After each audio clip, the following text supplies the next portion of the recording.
창세기 1장 1절부터 5절까지 말씀 제가 봉독하도록 하겠습니다. 태초에 하나님이 천지를 창조하시니라. 땅이 혼돈하고 공허하며 흑암이 깊음 위에 있고 하나님의 영은 수면 위에 운행하시니라. 하나님이 이르시되 빛이 있으라 하시니 빛이 있었고 빛이 하나님이 보시기에 좋았더라. 하나님이 빛과 어둠을 나누사 하나님이 빛을 낮이라 부르시고 어둠을 밤이라 부르시니라. 저녁이 되고 아침이 되니 이는 첫째 날이니라. 아멘. 오늘부터 제가 주일에 설교하는 주간에는 창세기를 연속해서 계속 살펴보도록 하겠습니다. 오늘은 그거의 첫 시간입니다. 창조는 만물의 시작입니다. 하나님께서 온 세상을 창조하셨다라는 것은 곧 우리가 중요하게 여기는 모든 삶의 영역이 하나님으로부터 시작되었다라는 점을 의미합니다. 그렇게 창조는 모든 역사의 시작이며 구원의 시작이며 생명의 시작입니다. 오늘 가정주일의 의미로 이를 살펴보면 하나님의 창조 역시 우리 가정의 시작이기도 합니다. 하나님께서 온 세상을 창조하셨듯이 우리의 가정도 창조해 주셨기 때문입니다. 온 세상이 그렇듯 가정 안에도 하나님 없이 그 어느 것 하나 스스로 된 것이 없기에 우리는 삶의 모든 것을 하나님께 묻고 하나님의 말씀을 잘 들어야 합니다. 우리가 우리의 삶에 대하여 아는 것이 없는데 어떻게 배우자의 삶에 대하여 아는 것이 있겠으며 또 우리가 어떻게 자녀의 삶에 대하여 계획하고 이를 다 지도할 수 있겠습니까? 하나님께서 우리의 가정이라는 확고한 이 믿음, 하나님께서 우리 가정의 시작이시다라는 확고한 믿음이 있을 때만이 우리 가족은 하나님과 함께 아름다운 방향을 받아 하나님께서 주시는 복의 자리로 나아갈 수 있는 것입니다. 1절입니다. 태초에 하나님이 천지를 창조하시니라. 이 1절을 읽을 때 가장 먼저 눈에 띄는 부분은 성경이 첫 문장부터 하나님에 대하여 억지로 설명하려고 증명하려고 애쓰지 않았다라는 점입니다. 그저 하나님께서 태초부터 계셨고 그 하나님께서 모든 것을 창조하셨다라고 외칠 뿐입니다. 불신자들을 전도하면 자주 듣는 질문 중 하나가 하나님이 살아계신다라는 증거를 내게 보이시오 라는 질문입니다. 우리는 21세기 현 시대를 살아가면서 과학적이고 논리적인 증명, 설명을 원합니다. 하지만 성경은 이렇게 대답합니다. 그것은 과학적으로, 논리적으로 설명될 일이 아니다. 그냥 받아 하나님의 창조를 너의 마음에 새겨라. 과학이라는 단어를 다르게 이야기하면 인간의 인식 체계입니다. 인간은 보고, 듣고, 맛보고, 말하고, 생각하고, 느낍니다. 이 과정으로 설명되는 것만이 과학입니다. 하지만 세상에는 인간을 인식하지 못할 정도로 인간은 그 인식에 안에 들어오지 않는 엄청나게 큰 것도 있고 엄청나게 작은 것도 있습니다. 또 인간이 인식할 수 없는 너무나도 오래전에 예전 것이 있고 또 인간은 인식할 수 없는 특별한 것도 있습니다. 그래서 과학은 세상의 모든 것을 담아낼 수 없습니다. 그래서 성경은 이러한 것들을 설명하지 않고 선언합니다. 과학이 온전히 담아낼 수 없는 것들 중에 가장 크고 놀라운 것이 바로 하나님 그 자체입니다. 하나님은 온 땅에서 가장 크시고 위대하신 절대자이시기 때문에 우리가 믿건 안 믿건 하나님께서 존재하신다라는 것은 사실이며 그 하나님께서 천지를 창조하신 건 역시 사실입니다. 우리는 다 이해할 수 없지만 크신 하나님께서 우리가 다 알 수 없는 방법으로 그렇게 하셨기 때문입니다.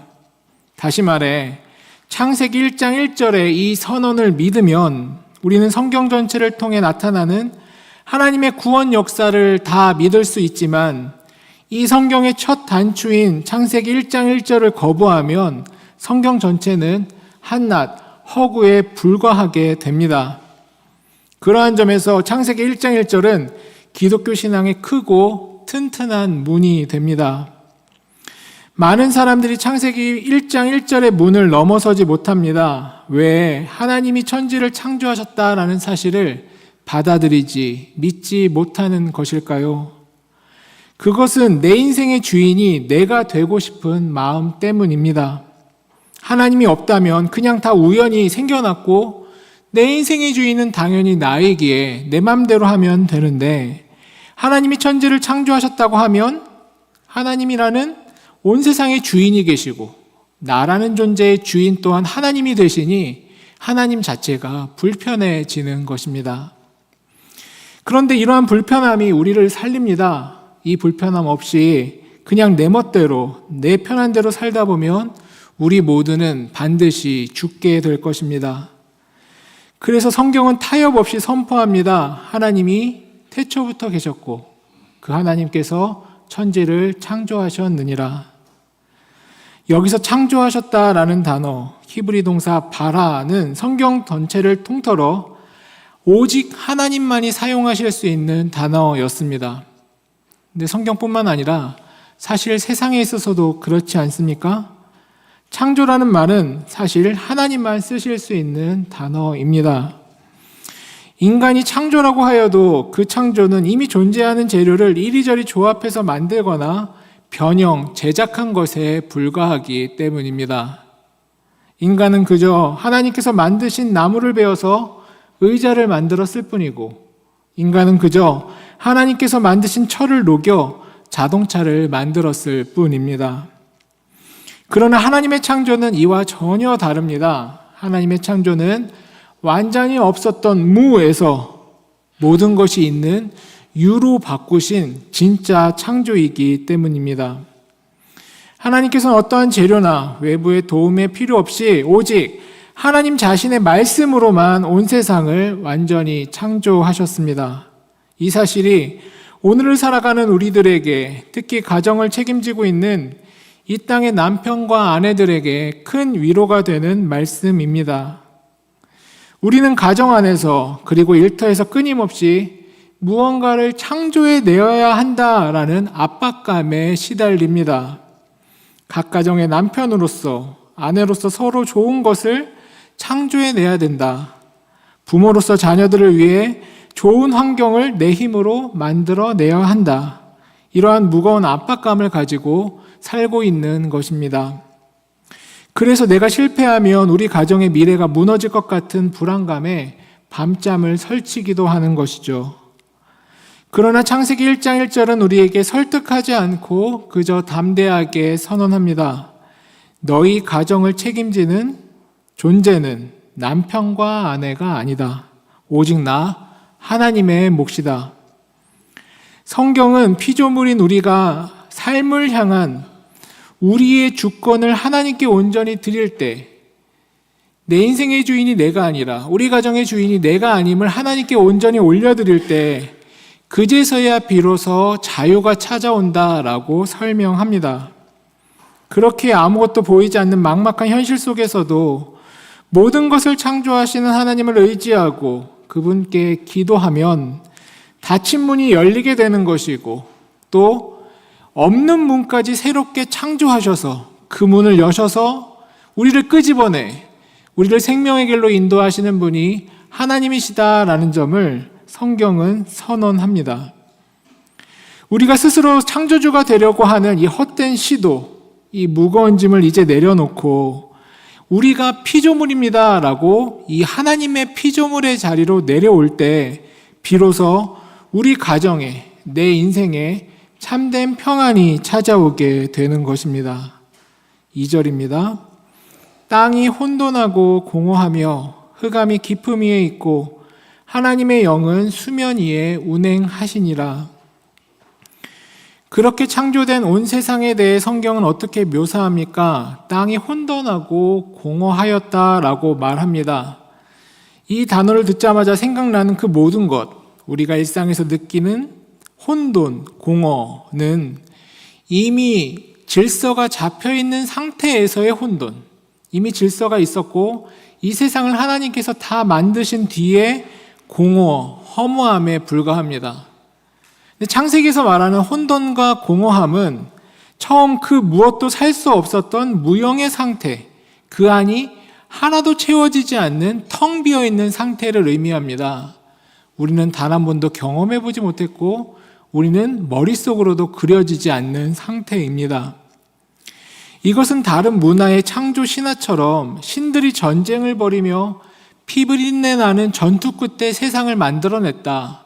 그것이 무엇이 변해서 그 피가 어떻게 변해서 그 전투의 결과로 어떻게 돼서 세상이 태어났다. 이런 식의 설명이 아니라 온 땅은 정말로 아무것도 없었는데 근데 그 시작이신 하나님께서 유일하게 존재하셨던 하나님께서 이 세상을 캠퍼스 삼아서 놀라운 그림을 그리기 시작하셨다라는 이 설명 자체가 성경이 가지고 있는 독특한 선언이 되는 것입니다. 여기서 가슴 뛰는 장면이 등장합니다. 하나님의 영은 수면 위에서 운행을 하시기 시작했다라는 설명입니다. 삼위일체 하나님께서 이 혼돈과 공허의 시대, 상태에서 새로운 창조를 일으키시며 일하고 계신 모양을 설명하는 부분입니다. 이것은 우리의 삶과도 연결됩니다. 우리가 예수님을 알기 전, 하나님을 알기 전 모습은 어떠했습니까? 영적 흑암 속에, 혼돈 속에 공허했습니다. 삶의 목적과 의미를 알지 못한 채 그저 텅 비어있는 존재들이었습니다. 그러나 삼위일체 하나님께서 우리의 굳은 마음 위에 운행하시며 새 창조를 일으키시니 하나님께서 이 땅에 나타나시어 빛 대신 존재를 우리에게 비춰주시니 그 흑암을 뚫고 새로운 생명이 시작되게 된 것입니다. 이것이 우리를 새롭게 창조해 주신 하나님의 거듭남의 은혜다. 우리가 다시 태어난 은혜다라고 우리는 믿음으로 고백합니다. 3절입니다. 하나님이 이르시되 빛이 있으라 하시니 빛이 있었고. 본문 3절부터 이제 창조의 본격적인 시작을 알립니다. 성경은 아주 독특한 표현을 반복하는데요. 그것은 하나님이 이르시되라는 표현입니다. 하나님이 이르시되, 하나님께서는 자신의 손으로 무언가를 주물럭주물럭 하시면서 세상을 창조하신 것이 아니라 그저 하나님께서 말씀하셨을 뿐인데 그 말씀을 통하여 온 세상이 창조되고 이루어졌다라고 설명합니다. 하나님의 말씀은 선포되는 즉시 실제가 되는 능력인 것입니다. 인간의 말은 이미 있는 현실을 묘사하거나 설명하는 데 그치죠. 예를 들어 비가 올 것 같은데? 라는 것과 같은 우리의 추측과 예상을 말할 수 있을 뿐 우리가 비가 있어라 한다고 비가 생기는 것은 아니지 않습니까? 하는 것처럼 하나님의 말씀은 우리의 말과 전혀 다르다. 그분의 말씀이 선언하는 그 자리, 그분의 말씀을 마음에 심는 그 가정의 자리에 하나님의 말씀의 약속은 반드시 이루어진다. 아니, 그 말씀이 선언된 그 순간 이루어졌다. 우리는 보고 믿음으로 받아야 하는 것입니다. 빛이 있으라 하시니 빛이 있었습니다. 하나님의 말씀 앞에 그 어떠한 저항도 불가능했습니다. 때로는 우리가 닥친 현실의 벽이 너무 막막해 보이고 어렵고 고되게 느껴질 수 있습니다. 하지만 눈을 들어 하늘을 바라보십시오. 그 하늘을 가득 메우고 있는 빛이, 또 오늘 이 자리를 가득 메우고 있는 빛이 바로 하나님께서 말씀으로 만드신 빛입니다. 온 세상을 무에서 유로 창조하신 하나님의 말씀이 우리의 삶을 비추기 시작한다면 혼돈의 삶은 질서의 삶으로 바뀌게 되고 공허가 충만함으로 바뀌게 되는, 하나님의 은혜로 충만하게 되는 놀라운 역사를 우리는 경험하고 발견할 것입니다. 4절 5절입니다. 빛이 하나님이 보시기에 좋았더라. 하나님이 빛과 어둠을 나누사 하나님이 빛을 낮이라 부르시고 어둠을 밤이라 부르시니라. 저녁이 되고 아침이 되니 이는 첫째 날이니라. 빛을 창조하신 하나님께서는 그 빛을 보시기에 좋았더라 라고 말씀하십니다. 이것은 단순한 감상평이나 탄성이 아닙니다. 피조물이 창조주의 목적과 의도대로 완전히 부합할 때 하나님께서 외치시는 거룩한 표현입니다. 또한 이 피조물 역시도 하나님께서 목적하신 바대로 그 역할을 해나갈 때 우리 스스로 이러한 감정이 샘솟듯이 일어나죠. 아, 참 좋다. 감사하다. 하나님께서는 이후에 아주 중요한 행동을 하십니다. 빛과 어둠을 나누시고, 즉 분리하시고 그것들의 이름을 지어주신 것입니다. 성경에서는 누군가의 이름을 지어주는 것, 이 행위는 그 이름을 지어준 존재에 대한, 대상에 대한 절대적인 주권과 통치권이 그 이름을 지어준 자에게 있음을 의미합니다. 하나님께서 빛을 낮이라 부르시고 어둠을 밤이라 이름 지어 부르신 것은 모든 시간과 역사의 주관자가, 다시 말해 이후에 펼쳐질 모든 빛 속에서 벌어질 일들이 다 하나님의 것이다. 하나님의 계획과 하나님의 의도에 한치의 오차도 없이 그것이 벌어질 것이다 라고 선언하고 계신 것입니다. 성경 전체의 흐름 속에서 이 빛은 단순히 물리적인 빛이기도 하지만 더 나아가 이 빛은 우리에게 빛 대신 말씀인 예수 그리스도를 의미합니다. 우리는 어둠 속에 방황하는 자들이었습니다. 사도 바울은 고린도후서 4장 6절에서 첫째 날 창조와 이를 연결하여 이렇게 설명합니다. 고린도후서 4장 6절인데요. 어두운 데에 빛이 있으라, 어두운 데에 빛이 빛이라 말씀하셨던 하나님께서 예수 그리스도의 얼굴에 있는 하나님의 영광을 아는 빛을 우리 마음에 비추셨느니라. 다시 말해 과거 하나님께서는 온 땅에 빛을 비추셨던 것처럼 오늘 우리에게도 동일하게 빛을 비추시는데, 말씀으로 비추시는데, 그것은 예수 그리스도로 말미암아 예수 그리스도의 얼굴에 있는 그 은혜와 영광으로 우리의 삶을 항상 비추실 것이다 라는 약속의 말씀입니다.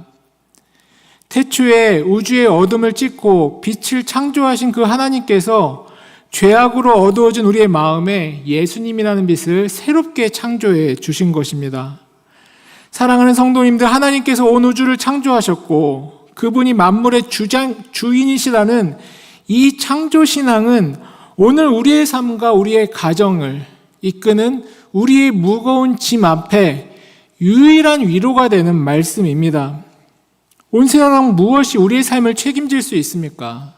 세상의 그 무엇이 우리의 가정을 영원토록 복되고 화목하게 만들 수 있습니까? 하나님께서 창조주 되시어 우리의 유일한 신랑 되어주시고 우리를 그 참된 회복의 예수 공동체로 불러주셔야지만이 그 안에서 우리는 빛과 은혜를 누리며 영원토록 하나님을 찬양하며 즐거워할 수 있는 것입니다. 그것이 진짜 가족이고 오늘 우리의 가족은 그 진짜 가족을 소망하게 만드는 그림자와 같은 모양을 가지고 있는 것입니다. 2004년 작품입니다. 셸리 댄스라는 영화에는 다음과 같은 대사가 나옵니다. 제가 읽어보겠습니다. 사람들이 결혼을 왜 한다고 생각하세요? 열정 때문이지요. 하지만 그 열정도 식기 마련인데요. 그럼에도 불구하고 왜 사람들은 결혼을 할까요? 그건 누군가 내 삶에 증인되어 줄 사람이 필요하기 때문임이에요. 지구상에는 수십억 인구가 살고 있죠. 그 거대한 세상 속에서 내 삶이 도대체 어떤 의미가 있을까요? 하지만 결혼을 하면 내 삶을 바라봐주는, 지켜봐주는 누군가가 생깁니다. 결혼은 상대방의 모든 것에 관심을 기울이겠다고 약속하는 거예요. 좋은 일, 나쁜 일, 끔찍한 일, 평범한 일, 모든 것을 항상 매일매일 내가 태어난 것이 헛되지 않았음을, 내가 말하고 행동하는 모든 순간들이 가치 있었음을 누군가는 기억해주고 지켜봐 주는 것이죠. 당신의 삶은 헛되지 않았어. 내가 보고 있었으니까. 당신의 삶은 그냥 무의미하게 흘러가지 않을 거야. 당신의 삶은 의미가 있어 내가 증인이 되어줄 테니까. 결혼은 바로 그런 약속이에요. 이 영화 대사는 결혼을 설명하는 멋진 말이라고 생각합니다. 근데 성경은 놀랍게도 하나님과 우리의 관계를 결혼 관계로 설명합니다. 이사야서 54장 5절입니다. 이는 너를 지으신 이가 내 남편이시라. 그의 이름은 만군의 여호와이시며 내 구속자는 이스라엘의 거룩한 이시라. 그는 온 땅의 하나님이라 일컬음을 받으실 것이라. 하나님께서 우리의 남편 되신다는 것은 단순한 비유를 넘어 하나님께서 우리의 삶에 얼마나 깊이 개입하고 계신가를 보여주고 있는 강력한 선언입니다. 주님은 멀리서 구경하시는 내 인생의 관찰자가 아니라 모든 것을 지켜보시며 관심을 기울이시고 모든 것을 기억해 주시는 내 삶의 증인 되어 주시기 때문입니다. 우리가 남모르게 흘린 눈물, 아무도 모르게 한 작은 선행, 믿음의 일들, 그 반복되는 일상의 고단함까지도 주님께서는 1분 1초도 놓지 않으시고 다 지켜보시고 기억하십니다. 시편 기자는 고백합니다. 나의 유리함을 주께서 계수하셨사오니 나의 눈물을 주의 병에 담으소서. 이것이 주의 책에 기록되지 아니하였나이까. 다시 말해 나의 인생의 모든 것이 다 주의 책에 기록되었습니다. 그것이 나의 위로이자 행복입니다. 라고 고백하고 있는 것이죠. 오늘을 살아가고 있는 우리 역시 이러한 하나님의 은혜를 깊이 마음에 심어야 합니다. 하나님께서 온 세상을 창조하셨고 창조 후에 오늘도 여전히 주님께서 우리를 지켜봐주고 계신다는 것은 우리의 삶이 단순히 시간의 흐름 속에서 소멸되는 것이 아니라 영원이라는 가치, 하나님께 붙잡혀 있고 매여 있고 기록되어 있다는 것을 의미하기 때문입니다. 주님의 시선이 우리에게 머무는 순간 우리의 평범한 일상은 영원한 가치의 일로 승화됩니다. 주님은 우리를 향해 이렇게 말씀하십니다. 너희의 삶은 결코 그냥 흘러가지 않을 것이다. 내가 너의 모든 순간을 보고 있었기 때문에 너의 존재는 그 자체로 충분히 가치 있고 소중하단다. 사랑하는 교우님들, 세상은 그저 우연히 시작되어서 아무 목적 없이 흐르는 허무한 것이 아닙니다. 세상은 우리 하나님께서 분명한 목적을 가지고 창조하신 것이고 우리를 사랑하신 그 하나님께서 창조의 일을 과거 태초에서부터 오늘까지 예수의 빛으로 계속해서 해나가고 계신 것입니다. 하나님께서 이 세상의 모든 삶을 기억해 주셔서 그리하여 그 빛으로 우리를 이끄시고 보호해 주시며 아름답게 만들어 주십니다. 오늘 하루, 우리의 한 주, 그것이 쌓인 우리의 삶이 주님의 이 따뜻한 시선을 늘 함께 느끼며 주님과 동행하는 삶이 되길 바랍니다. 그리하였을 때 우리의 삶이, 우리의 가정이 주님께서 붙드시는 참된 아름다움의 삶이 될 것이며 참된 의미와 가치의 삶으로 새롭게 태어나게 될 것입니다. 그 은혜가 모든 성도님들과 함께하기를 주의 이름으로 축원합니다.